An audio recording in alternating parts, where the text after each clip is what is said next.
Hello and welcome to Heroes of the Horn, a Wheel of Time podcast. I am Sir Matt. And I am Sir Ezra. Friends, welcome back. We just finished up there with episode 3. There it is. I hear it.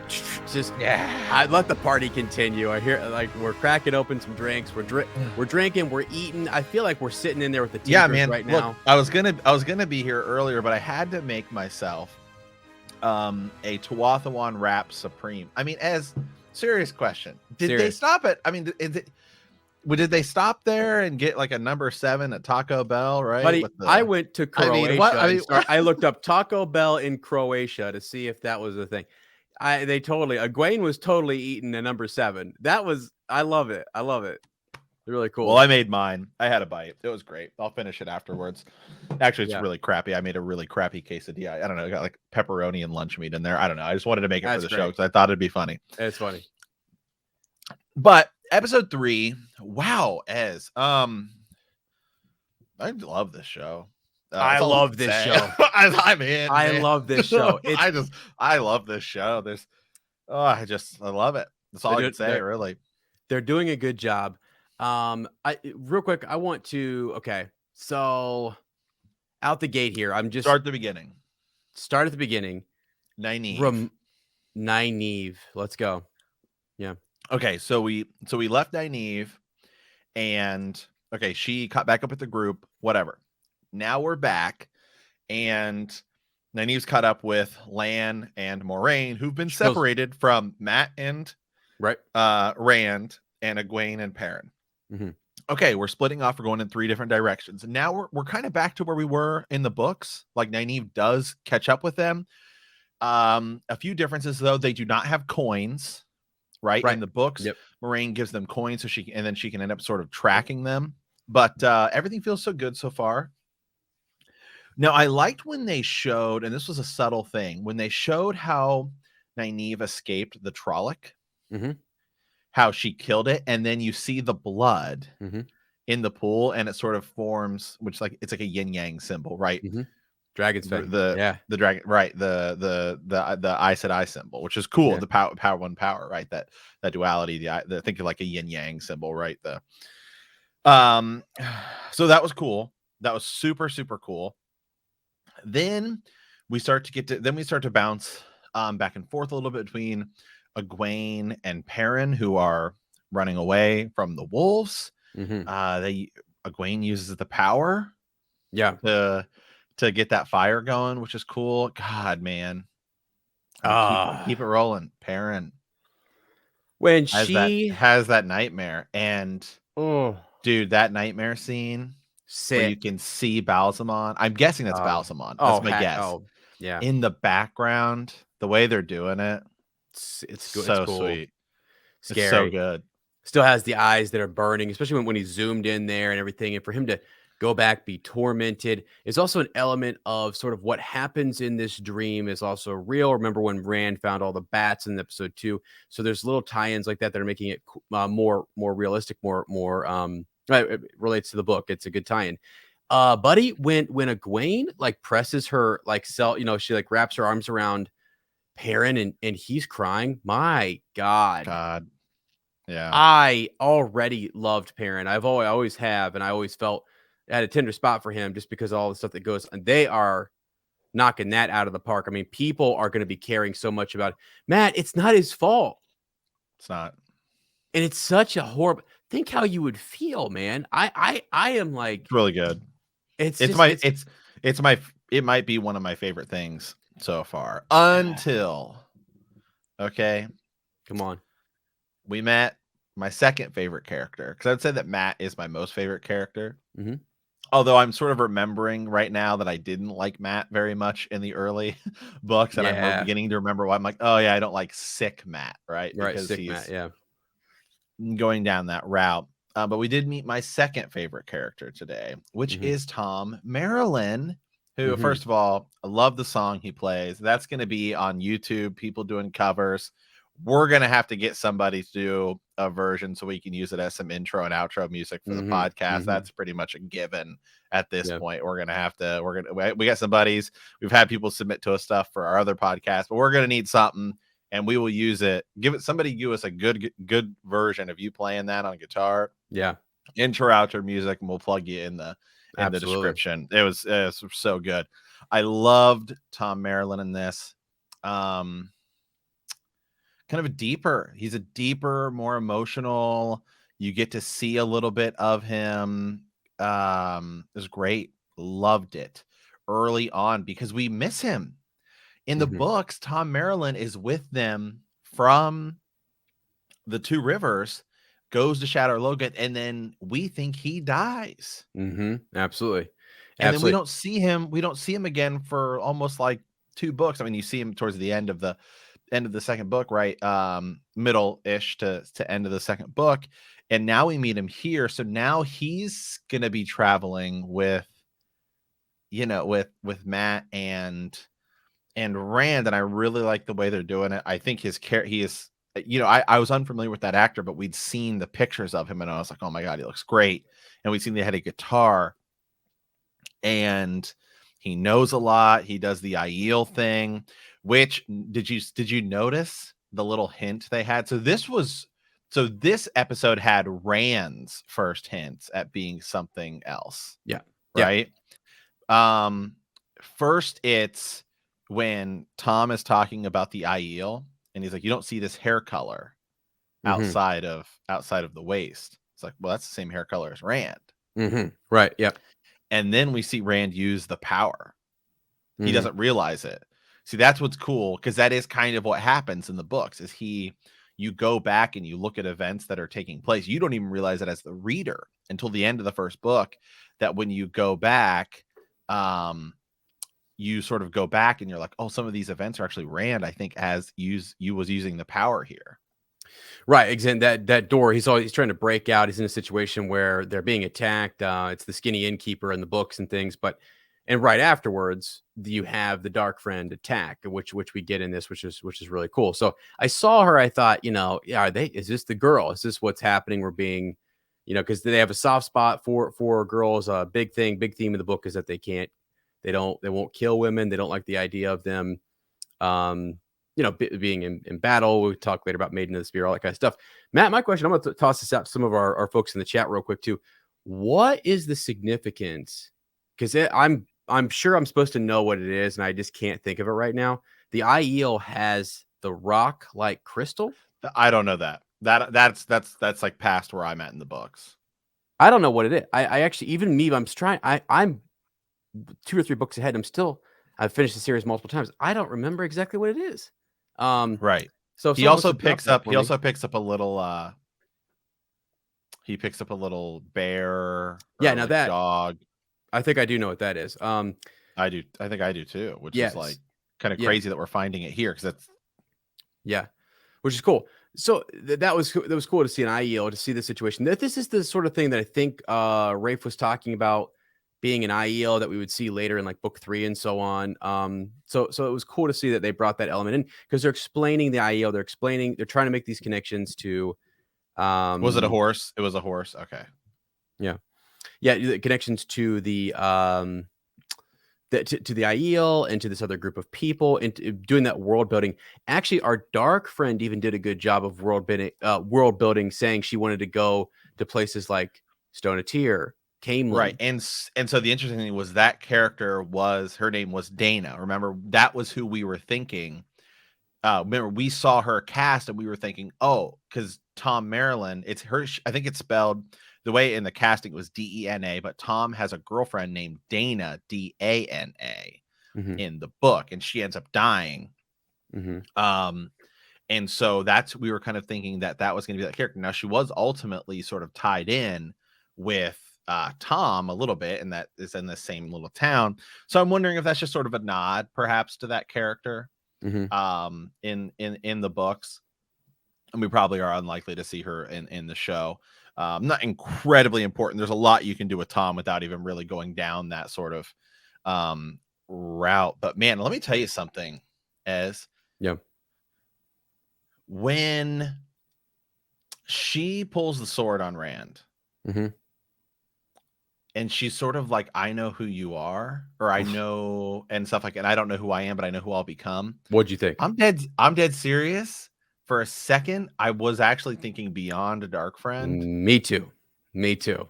I'll go ahead and say it. Scared me. I literally thought this was Lanfear. I was like, Scared are they going to me. go in? Are they going to go in a different route where maybe this person will die and then, you know, we'll keep like that would be a cool way to do it, to introduce a character.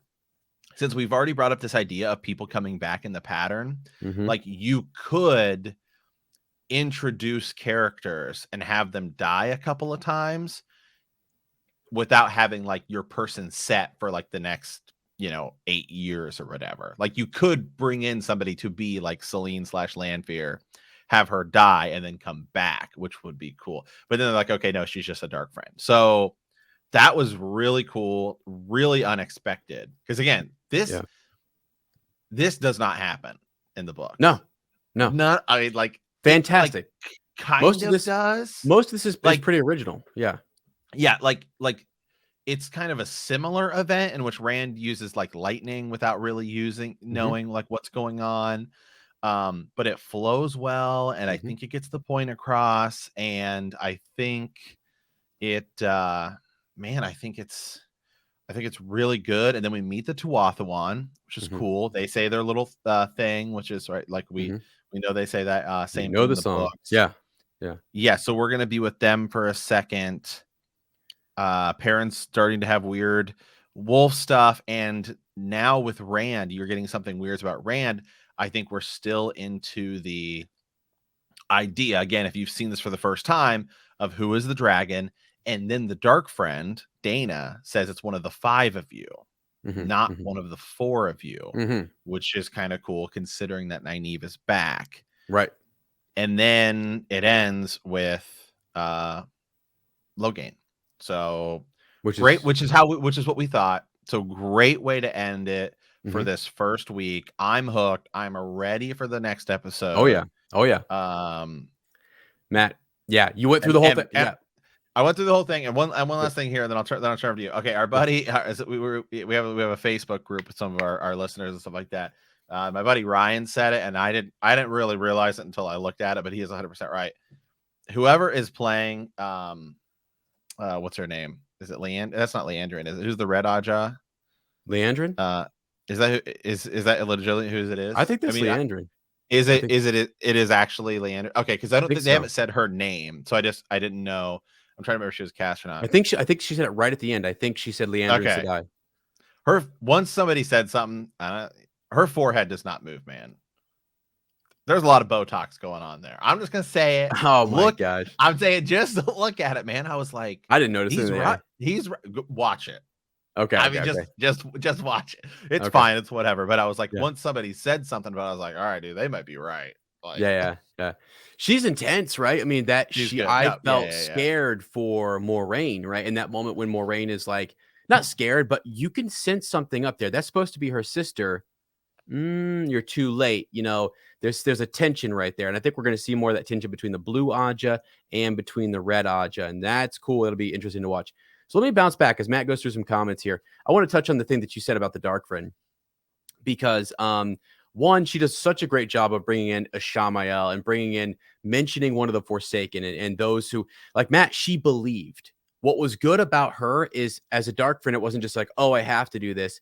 She believed they needed the dragon. She was a believer. She didn't like her life. She didn't like the way her life was woven. And so she made a choice to do something different. It reminds me of Inktar in the book. You know, I didn't see another way, so I chose this path. And like Rand already starting to say things that are just, he thinks he just tries to do what's right and so on. Now, your point to Lanfear. Let me tell you something, buddy. I said this from the get-go. The element of surprise in this show and what you can do with the one power is that you can cloak yourself, change your appearance. You can have dark friends. I mean, the Forsaken, once we get there, I mean, we've said this, everything's marked, full spoiler here. We are talking about people who can change their appearance and stuff like that. Like the Forsaken hide among dark friends. So like sometimes the dark friends don't know who they're dealing with. They know they're dealing with a great dark friend who might also be a Forsaken. We saw all of that in book 3, book 4, especially the Shadow Rising. So my thought is when she named Egwene, I thought, holy smokes, This is someone bigger and better. And the fact that that did that to us shows you the power. The reaction they're going to get from fans on that is like, oh, we can do this anytime. At any point in time, we can step a dark friend on the screen. Our first Lanfear might not be our first Lanfear. Like that girl could have been Lanfear, and we would have been like, that's such a surprise because she goes around as several different dark friends. She has multiple different appearances. She shows up in the White Tower. She shows up in the IO Waste. She's all over the place, right? So, well, and it was for me, it was also that she tried to kiss Rand. Yeah. So I'm thinking, okay, we know like that's part of her deal is that it was good. Lanfear wants sort of Lanfear obviously wants Lews Therin. Now they didn't say Lews Therins. I kind of thought they were gonna. They didn't say what? I thought they were gonna say the name Lews Therin there when she was talking about like the dragon and the dragon and all of this stuff and talking about 3,000 years ago and stuff like that. We have heard the name Arthur Hawkwing, which is interesting. Oh my god, that was an interesting connection to the swearing of the oaths. Yeah. Right. Okay, so now let's shift back and let's so the other kind of storyline that's going on is Nynaeve healing Moraine, right? She's like looking for the stuff. We're jumping right into the sort of what will ultimately become romance between Nynaeve and Lan, which I was sort of critical of on my first it's my first time reading through Wheel of Time. Because I was like, hold on a second, wait, what? Where did that? Because I felt like it came out of like literally nowhere, and I do feel like this is an area where the show can kind of improve on that.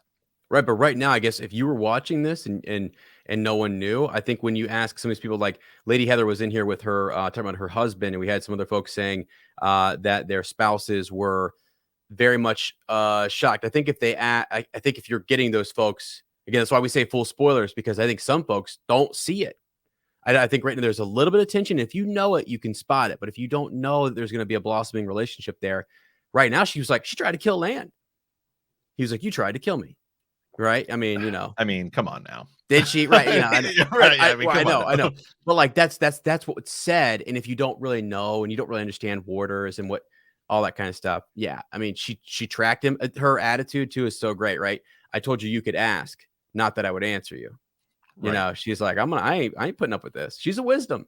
That's her thing. Yeah. So we're what 3 of 8. So I don't know what the math is on that. That's like, I don't know. 2 of 8 would be a quarter. So we're like 30% or something like that. 3/8. More than that. Yeah. I don't know. 40%, something like that the way through. Sure. Feel good about it. Which Real I think good. is the best thing to say. Real good. And I love, man, I couldn't, when I was watching it, people can see my reaction on here. I'll post some of that just so you guys, it's whatever. 37%. 37%. I thought for sure just the way that the cinematography is 100% just so beautiful. Great. It's beautiful. It's a big time. It's a big time show. I mean, that's the best thing to say. I mean, it's right there with Mandalorian, The Witcher. Yeah. You know, I mean, it's hard, and I think it's unfair by all of the outlets and everything to compare. I think it's incredibly unfair and almost impossible to compare any show to Game of Thrones. And I know that this will sort of meet that comparison because Game of Thrones budget and everything was just on such a different level. I mean, that show won Emmy after Emmy after Emmy after Emmy, even season 8, which, you know, people had issues with, won tons of Emmys because it's just the budget and everything was so massive and so whatever, you know, everything. You cannot compare the two. They're different. They're different things. Yeah, no, 100%. And honestly, I like that this is trying to be that not even that it's trying. It just said it is its own thing. Yeah, I know that it is, but I don't think they went out and said, "Oh, we've got to be." I think they said, "What is Wheel of Time?" I think by adapting Robert Jordan's story, you're adapting something that's already different. He already set himself apart. He was already a fan of Tolkien. He wanted something more real that felt like a futuristic / past time, a turning of the age, an age either ahead of us, behind us, whatever it may be. different, and we're getting that. We're feeling it. I'm feeling the multicultural stuff. I'm feeling how the world was broken. Groups of people were shifted around and mixed in together, and people are just trying to make it through here. It is it's rich. You can feel the history too. One of the things that Robert Jordan does in his world building, it's almost overwhelming sometimes, but he repeats himself enough that you understand who the Aiel are, the different nations, the Arter Hawkwing, the Trolloc Wars have been mentioned, Manetherin, the connection to Shudder Logoth, all these things they're doing, and it feels like this is a big, epic world, and that's what we wanted it to feel like. When Moraine, one more point in the first episode too, when Moraine, anytime I've seen her doing the weaving, it's not overpowerful. Like, she needs protected by a warder so she Yes. can summon everything. She's not all powerful, and I really thought that was the way to go. It's good. It's good. Right. And let me say this too, because this, I think, was the biggest sort of concern and the biggest question we had going into this whole thing was the biggest task you face in adapting the Wheel of Time is the pace, because it's 13, 14 books, right? If you include New Spring, or is it 14 and 15, whatever. Yeah. 14. How are you going to do it? Because Yeah. it's so massive.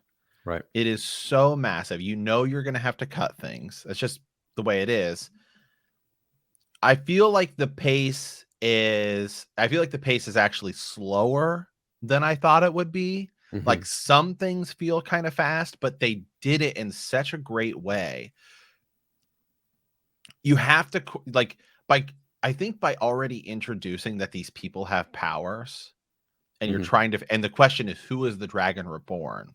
And again, that is in the book too, but even by raising it to like Egwene and Nynaeve, perhaps even, and you show that, hey, they're all special, they're all capable of things. Like, Perrin's story to me feels way further along, and I said this in episode 2, and I think maybe even episode 1.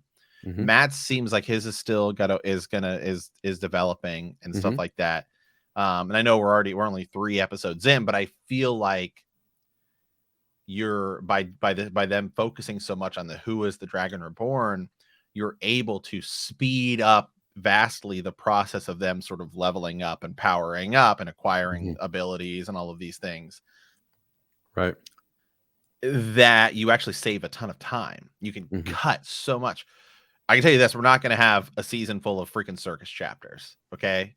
No. Not going to happen. We might get like half an episode of that, which is more than enough. So I feel good. I feel very good about the pace. And I do feel like theoretically you could finish this in 8 seasons. Yeah, for sure. I do too. What they've potentially said is their goal, hope. Yeah, and again, season 3, the cool thing, I mean, season 2 has been filming a lot. Some people have even finished their filming of that. They're on to season 3, like, that's been confirmed. This is good. And I can see why. You look at this, if whoever was looking at this and saying, let's see what we've got, and look at the testing, look at the reviews. Buddy, I'll tell you right now, this is one of those things where let the fans come out and talk about this. I think they're going to be very, very pleased.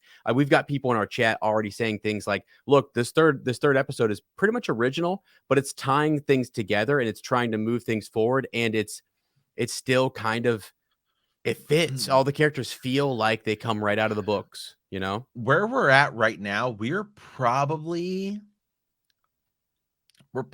already 20 or so, I don't know, 25, maybe even 30 chapters into we're like maybe 35 chapters in to Eye of the World. Yeah. No, because chapter 10 is like they leave. Like, around chapter 10 is like a Trollocs attack and they leave, and the whole deal. Right. Yeah. And so again, like, let me think here. And we know we're skipping, like, we got this whole thing. We're bringing Logain probably to Tarvalin, and Moraine is meeting up with other Aes Sedai. Everything still feels really like where it should be, right? I mean, it still feels like where it should be. Yeah, we're going to skip Caemlyn, which is fine. I think we just move everything to Tarvalin, and that's fine. Yeah, I guess. Man, what do you think? What do you think happens? I don't know if is there a teaser out for episode 4? Oh, I don't know. Was Yeah, there like we was there like a next time perhaps? I'll look for that really quick. yeah, that would be really cool. I hope we're gonna get like a little sneak peek or something like that. We do know that after this, what we're gonna do is we're gonna go back and probably watch all of the histories, maybe 1 through 3, and do like a little drop. I think they're little mini episodes. Someone was mentioning that those are gonna be up, and we'll talk about some of that, which is a cool thing. Matt, this is how big they're going in this. The promotion for this is sick. The ads are sick. It's well done. There's a history and a lore component that's animated. There's also like a map, this map experience that we have going. Yeah, so it is it's wonderful. It's fantastic. Let me think here real quick.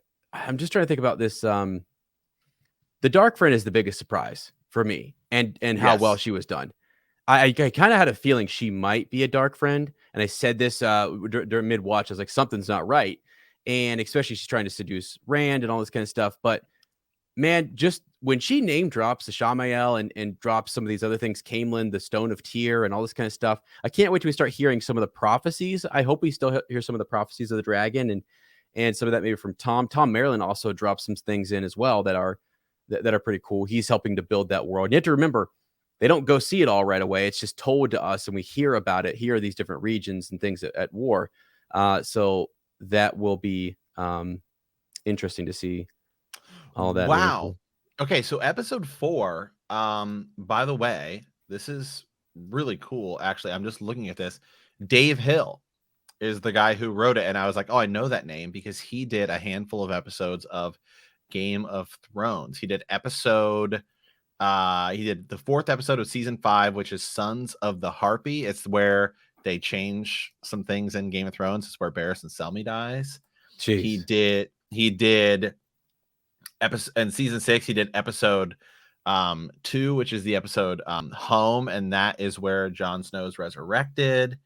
He did episode 7 Eastwatch. That's where they have to go, right, to steal the that's where they go to steal the Oh yeah. whatever. Yeah. The white. And then episode 8 Winterfell. That's the episode season. That's episode 1 of Game of Thrones. So those are like big, huge episodes. So he wrote episode 4, which is the Dragon Reborn. Comes out next week, Thanksgiving. Wow. Well, if I believe everything is coming out at the same, it's going to be Thursday night, not for us, not just sort of Friday midnight time. Mm-hmm. Yeah, which is cool. So that'll be fun. The Dragon Reborn, huh? And again, we just got that drop here with Logain that we've captured a man who's proclaiming himself to be the Dragon Reborn, and that was that warfare that we heard in the Two Rivers. Still haven't seen Podon Fane. Don't know where he's at. Since that, yeah. Oh yeah, no, we haven't seen him yet. So like that's interesting that we're wondering where he's at, how he's going to be incorporated with all the dreaming and the dream sequences and the chasing. Like even when they get to Tarvalin, like in Camelin, is he going to be there? That might be a thing. Yeah, there was a I'm trying to remember where it was. Yesterday I found something that had the titles of the episodes, like a description. There was like a description for it, but I can't seem to find it. Okay, yeah. Yeah. So dude, I mean, I'm so impressed. I think some people were saying in our chat here, I'm just looking at comments, like they were worried about the changes being kind of maybe being unhappy with some of the major changes and stuff.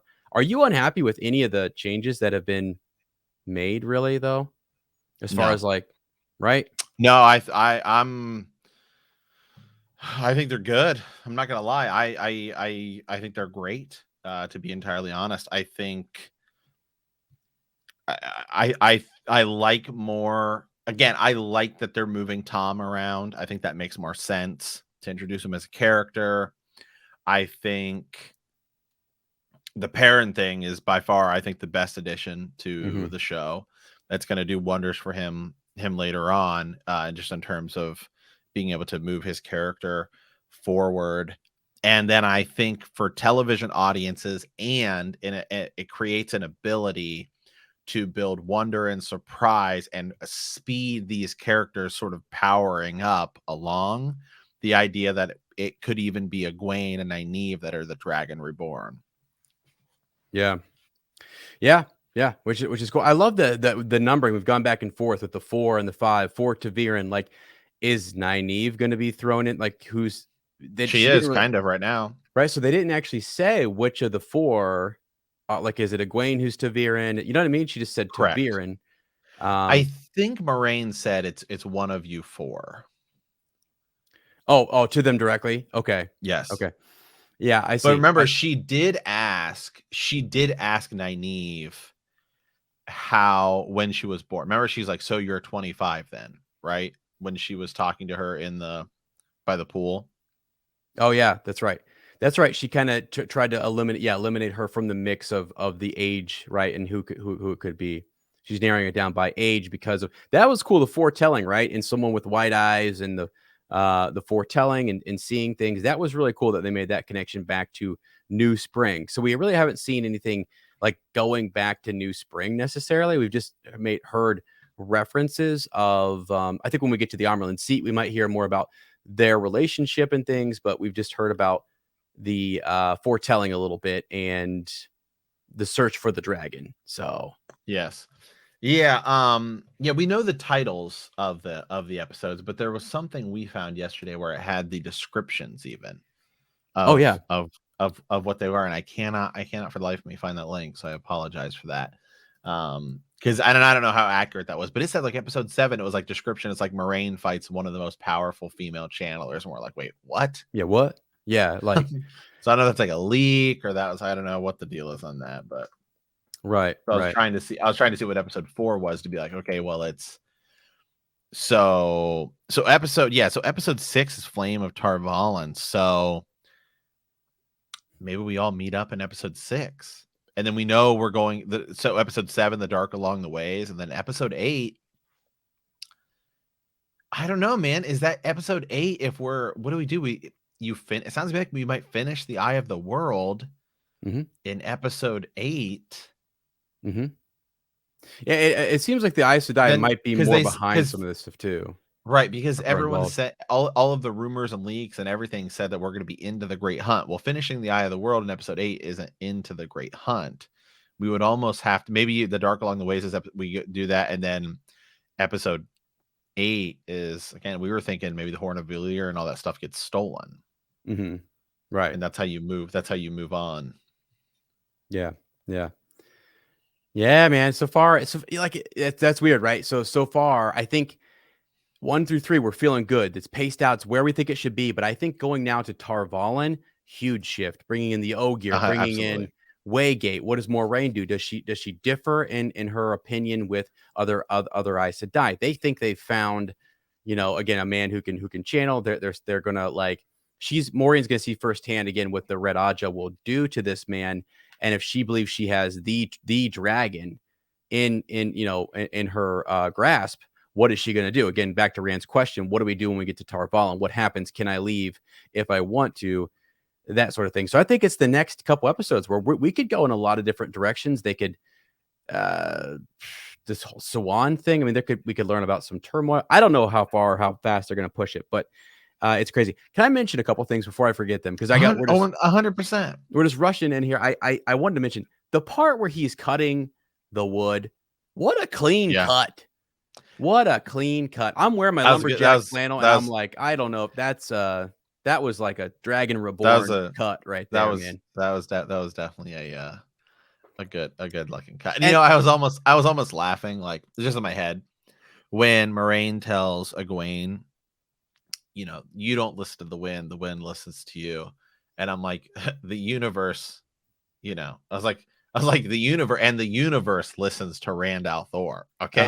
It's like he doesn't need the wind. Like the universe itself bends to Rand al'Thor as well.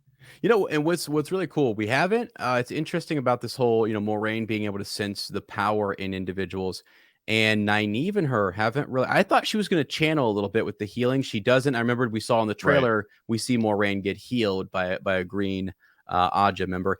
Matt, what was really funny to me too, I know it's just so like Egwene and Lan, like a little bit of tension over. She gets tied up. She's tied up, and like She it's does. just She kind of does get funny. tied And up. Lan just had like it's not like he's just looking at her, sort of like, you done? Yeah, You a know? disappointed, no shirtless, sweaty rant. All I know is Rosamund Pike said there's gonna be a bunch of nudity, and there hasn't really been any. So, Well, I'm thinking it's going to be a lot with Logain. I think we're going to you see a think so? brutal side. I think the White Cloaks, Matt. What they're going to do here? What I think a good show, a good I don't know, if you want to really pull people one way or the other, is justify the White Cloaks a little bit and justify them through the Red Aja and their treatment of Logain and other. Even though the White Cloaks are not pro male channelers, they're not pro anyone using the power to do any of Right. that kind of stuff. But I think it'll be interesting for Tom Maryland if they go with his whole his nephew being gentled and all those things. It will be interesting to see how they treat him, and if they don't do some stuff that's humiliating or whatever. That they could really push some lines there. Yeah. We do see Lan's butt. You do see that, yeah. Yeah. He's a boss, by the way. He is an absolute. Hold on a second. What? Dana flat out says, what did she say Oh, about Matt and Rand? about Matt and Rand? No, what was the exact wording? Slap and tickle. She said that. She did. And I was like, huh? And I think we should change the name of the podcast. Right. No longer Heroes of the Horn, Slap and Tickle, a Wheel of Time podcast. Yes. Let the slap and the tickle ride again on the winds of time. I just and while we're at it, get a number 7, at the Wine Spring Inn, like, my God. You would have thought the Tuatha'an are rolling out with Taco Bell. I thought the same thing. I was like, that looks like a freaking Taco Supreme. The wheel weaves as the wheel wills, slap and tickle wills as it will, man. Right. Oh my God. That was good. Just some really cool stuff in this episode that was Heroes of the Slap and Tickle. Oh, that's what I was like, what? I was like, did you just say that? Like, it's also funny too, because Rand's just caught it was like so caught off guard. Yeah. Rand's really cool about it though. He's like, if I wanted a man, that's not the man I could get better. I know, than that was funny. That was great. Funny dig on his friend, so yeah, it's cool. And it's neat too. Perrin says something really cool to Egwene. Like right now, Matt is sick. Matt is sick a little bit, and we know he's distorted in his thought, because I think Matt would say the same thing Perrin says to Egwene, which is like, okay, Rand is going to go to Tarvalin.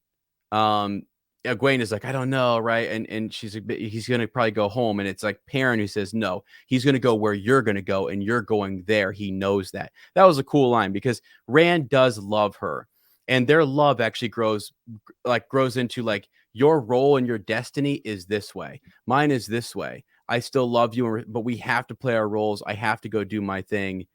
And I'm always going to have that mutual love. And you know this in the books. They trust one another. He only trusts Egwene, really. Sometimes he needs Egwene. Right.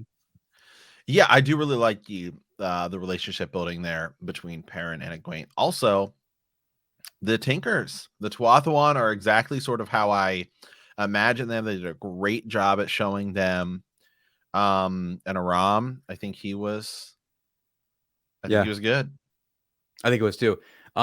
There's they have like these big Saint Bernard, or what are the big dogs? Yeah, the Tinkers. I love those dogs. I was like, that was really cool. What'd you think of so Tom Maryland, just a little bit more on him. He showed, like, I think, do you think he's gonna face a Fade? She summoned a Fade. Yes. I'm pretty sure we actually see him fight one in the second. Oh, that's right.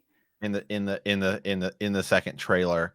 And I love the relation, like immediately, like, oh, Tom Maryland and Matt shaking hands, because literally those two like hang out for the remainder of the series. Yeah, I'm in. Tom, I'm in on this guy playing Tom. He works. It's great. Good voice. Tom in the books is actually a bit older, but I feel like he he works. He sang that song. It was cool. I to my mind, I know like the Gleeman's supposed to have this coat that changes colors and everything. Mm-hmm. But what I imagine a Gleeman being, he fits even without the coat Yeah. that changes colors. We don't necessarily need that. Yeah. But I think it's great. Another great casting. He has the knife that came out. It was great. Yeah. All 100% in. Thought he was. I think he's this. I mean, I don't know. They're all cast extremely well. I mean, I don't think Yes. there's anybody that's bad or anything. But for me, like the one that it's like I can look at and that sort of just automatically fits my thought of what what that person would look like. Number one is Lan. Right. Lan 100% fits it. And even though he isn't like, we thought he'd be like more jacked, like and that's how he's kind of described. Like in the books, he's almost like a bodybuilder. I mean, he's like, like a huge like gladiator. Think like Conan the Barbarian. But it just works, and it's so good, and it just fits. And then Tom Maryland's like right there too, just immediately, just what I kind of envision him being. Yeah, he totally does. At the end, the skill with the dagger, the knowledge he has about the Aiel, the fact that Matt kind of vouches for him too, and he's won Matt over. They're both stealing and pickpocketing a little bit and things like that. So, yeah, definitely works big time. So, really impressed by Tom Maryland. Real It's impressed. great. It's huge. It's good. I love it, man. I'm in. I know. I need more. I know. I've got like I have nothing really, nothing negative, man. Like sometimes we've watched other things in other fandoms that we love. And we've been like, okay, this I think hit a home run. I think they actually hit a home run with this. I'm like impressed. Even The Witcher, and I read the books, really, and I love the show, but like The Witcher, it like jumps around all over the place. Like the timeline's kind of hard to follow in season 1. Still love it. Don't get me wrong, but this, I can tell already that this is a show I will watch more than once. I am going to go back. Yeah, 100%. Man, just some of these shots where like, okay, there's moments you mentioned The Witcher where it's like, with a donation for your Gleeman, right? So they said that in here, a donation for your Gleeman. Lan goes up and has a Legolas moment. Like there was a couple of different fantasy moments where like Lan looks out and he's like Legolas, surveying the Yes. land. There's just a couple. There's another one I can't think of right now. So if anyone else caught any other fantasy or subtle little nods that they did to other series or things like that, they're in there because this author again was a fan of those things and was very respectful of all of it. So, and even now looking forward at characters that we know they will interact with. So like just in my mind, plugging in like somebody like Elaine, right? Who obviously in the show, she will be different, but I feel like book Elaine immediately, though I could pull out my vision of how she would be on the show and even how she is in the book and plug her in with a obviously different acting, because it's a show adaptation version of Egwene and Nynaeve, and it still works. With Egwene and Nynaeve. Yeah, yes, for sure.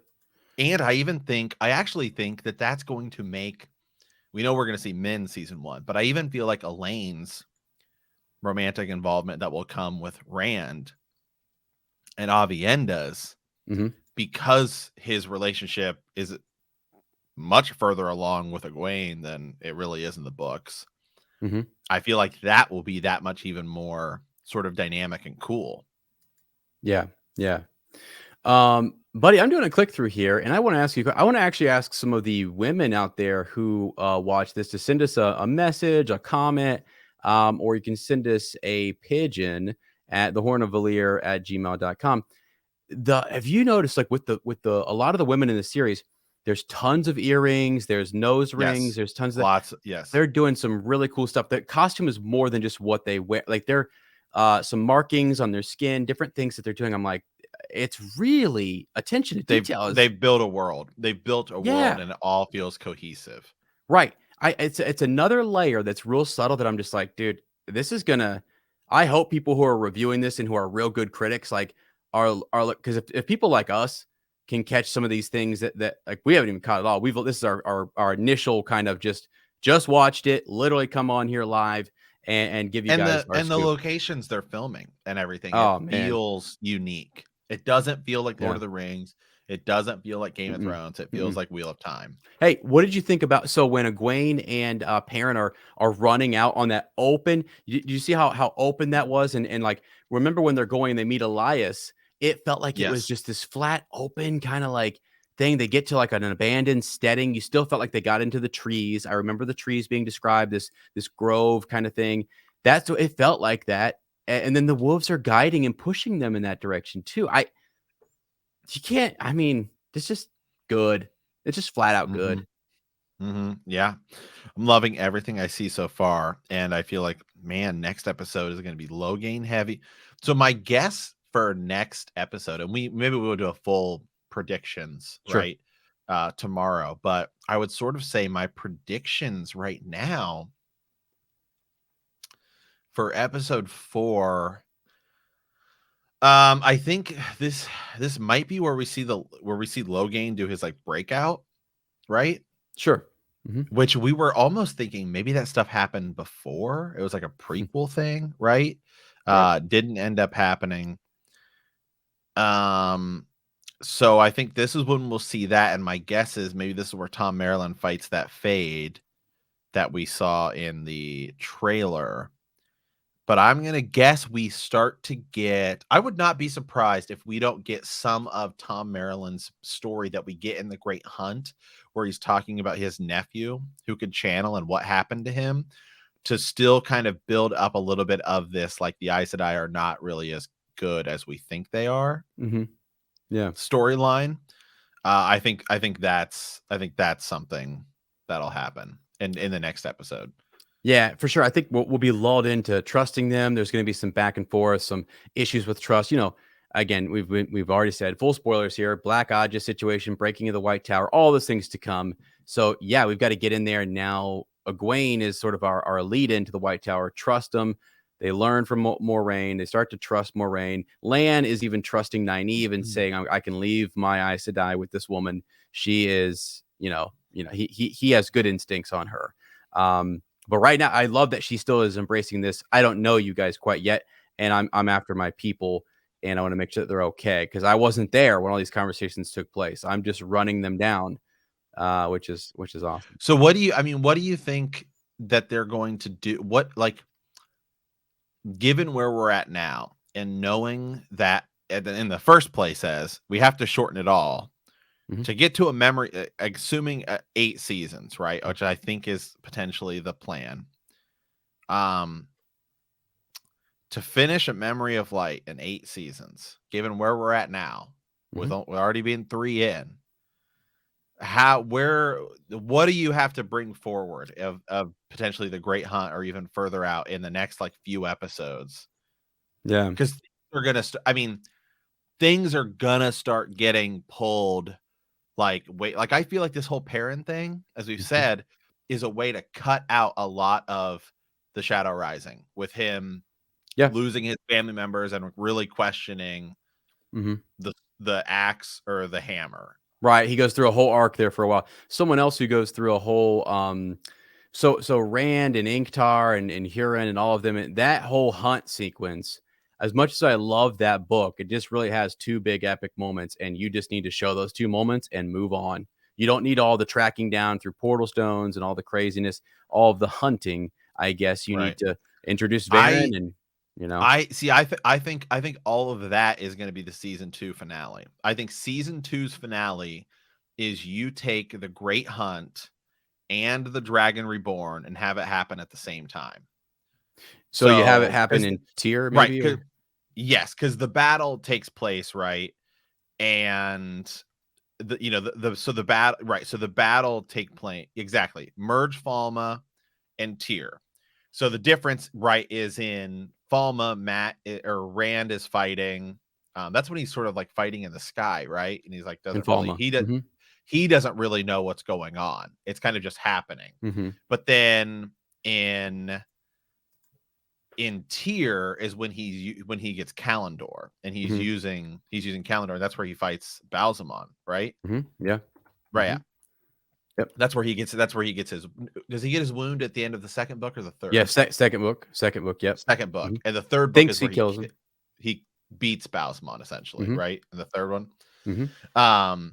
So I think you have that happen at the same time, and then on the outside you have Matt blow the horn of Valir, and you just have it all happen, and I have it all happen in one place.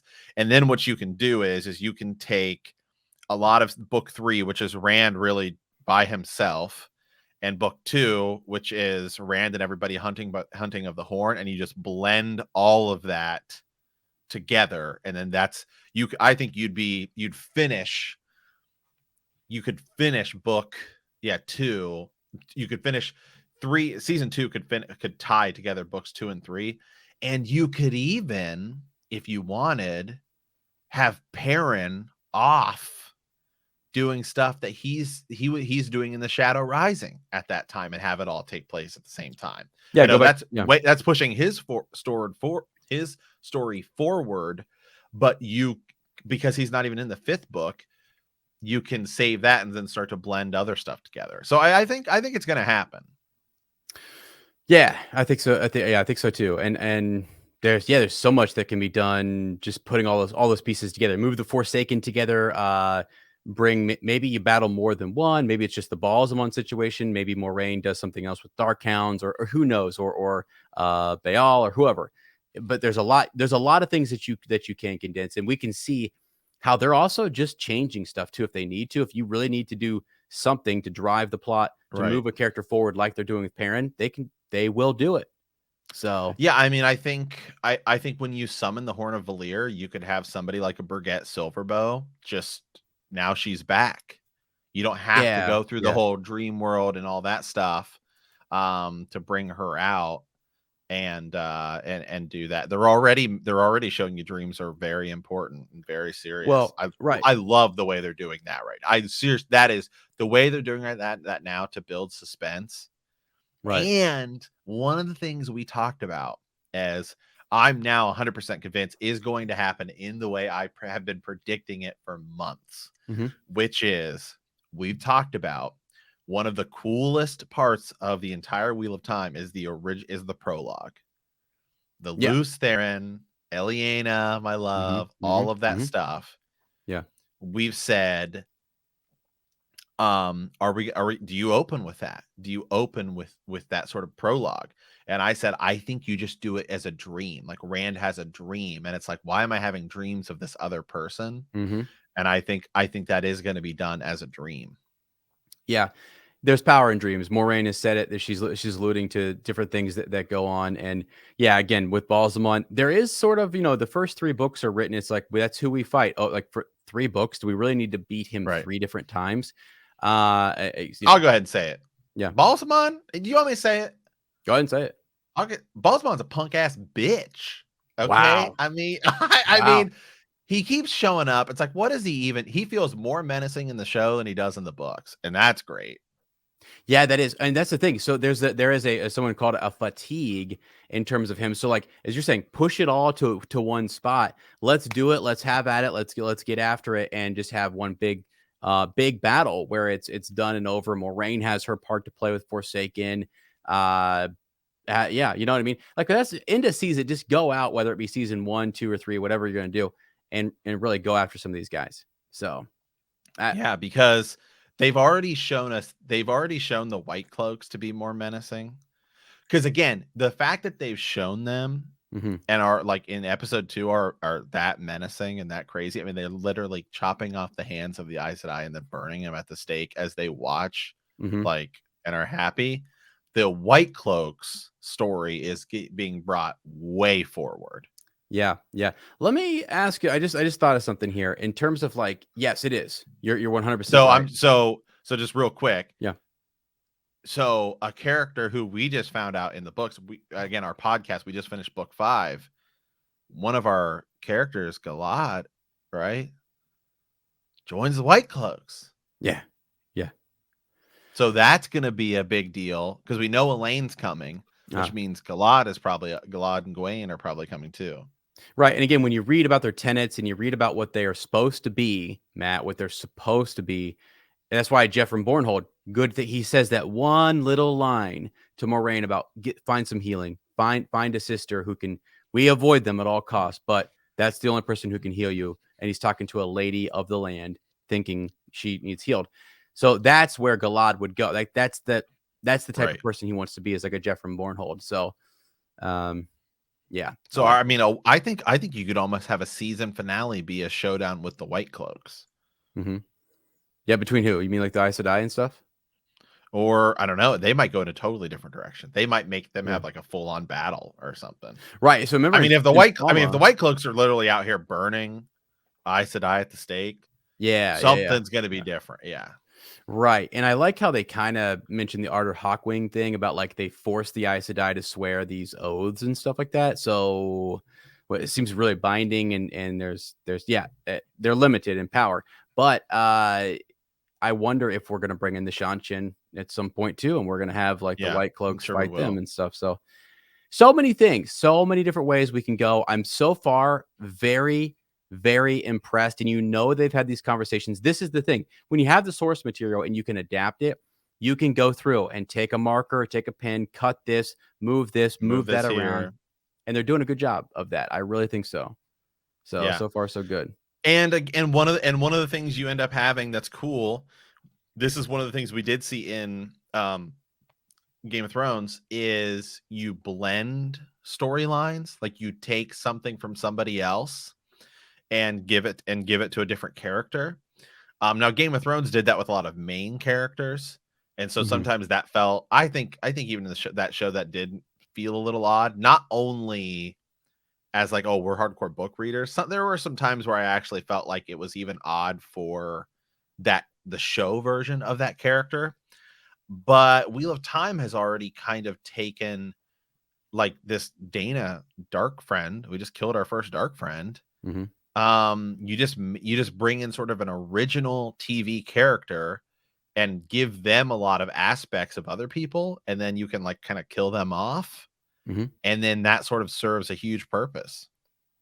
Yeah, it does. It does. That was a good way to do it, and we'll probably see more of that. We'll probably see a lot more of it. Yeah, right here. Hey, here's a good comment here from Darkhound Slobber saying, felt like they were making a hard line between the regular White Cloaks and the Questioners. Yeah, 100% agree with that. Yeah, that's actually something in the books. It's a thin little kind of like subplot that if you read it closely, there is a divide. There's something going on there. There's a resentment between your regulars and your Questioners. Good call. Right. Because the White Cloaks, even, man, we just finished book 5, and it's like the White Cloaks feel like they just come and go a lot. And then it's like sometimes they show up and they're real important, and sometimes they're just there.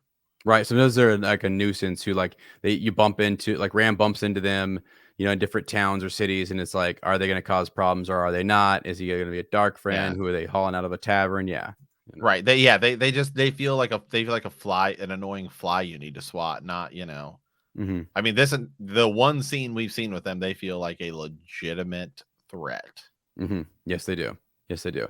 And in the same stroke, though, Jeffrey Bornhold, as we had her earlier, a comment, just feel that character feels good, and that we need to push that. You got to build that up so that way you can't be all one or nothing. Like the Aes Sedai, you got to have a faction of them, right, that are the Red Ajah.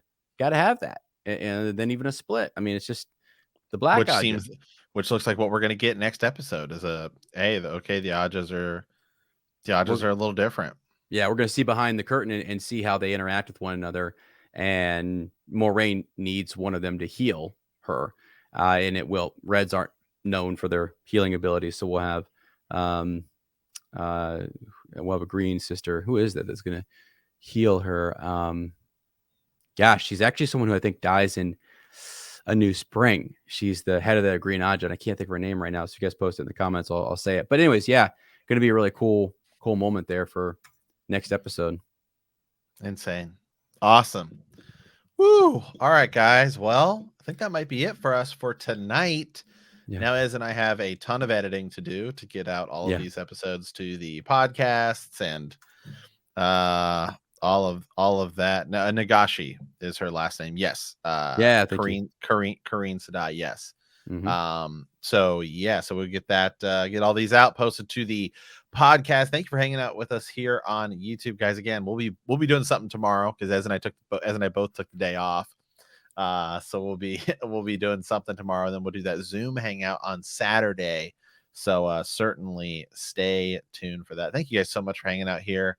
Those of you guys listening on the podcast. And again, keep in mind, Ez and I have those Patreons out there. If you want to join us, go check out our Patreon, Heroes of the Horn, on Patreon, and Apple Premium Podcast gets you access to all of our exclusive content, which is all of these extended editions we've done a ton of them.